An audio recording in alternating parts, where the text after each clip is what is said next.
Good morning friends. આજે છે રવિવાર, આજ વાર્તાનો દિવસ છે.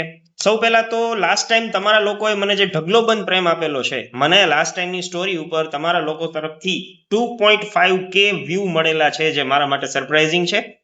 થેન્ક્સ અ લોટ એના માટે થઈને. હવે વધુ સમય ન બગાડતા આપણે આજની વાર્તા શરૂઆત કરીએ. વાર્તામાં આજે એક રાજા હતો.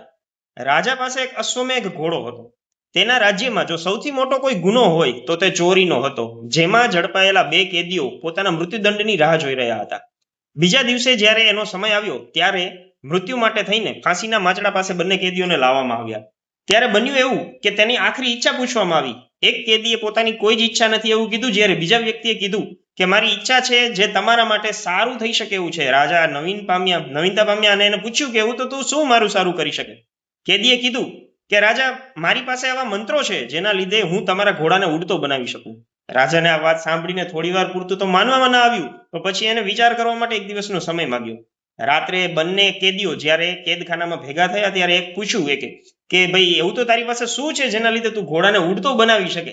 તો એને એવું કીધું કે મને નથી ખબર, પણ જે તે સમયે મને વિચાર આવ્યો એના લીધે મેં 3 શક્યતાઓ વિચારીને રાજા પાસે 6 મહિનાનો સમય માંગ્યો કે જો તમે મને 6 મહિનાનો સમય આપો તો હું તમારા ઘોડાને ઉડાડી પણ શકું. તો શક્યતાઓ શું શું હતી એને બીજા કેદી સાથે વાત કરતા એવું કીધું કે પહેલી શક્યતા એ છે કે રાજાનું આયુષ્ય ઘણું છે, ઉંમર મોટી છે. મારા માંગેલા 6 મહિનાના સમયમાં કદાચ રાજા મૃત્યુ પામે. બીજી શક્યતાઓ એવી છે કે ભાઈ એ આવનારા 6 મહિનામાં કદાચ હું પણ કુદરતી મૃત્યુ પામું. અને ત્રીજી શક્યતા એને એવું કીધું કે કદાચ ઘોડો ઉડે પણ ખરો. આપણે બધા જ જાણીએ છીએ કોઈ પણ વસ્તુઓ બનવી નવીન નથી. આપણી આશા કેના ઉપર કેટલી છે એના ઉપર જ બધી વસ્તુઓ ડિપેન્ડ કરે છે. Hope for the best.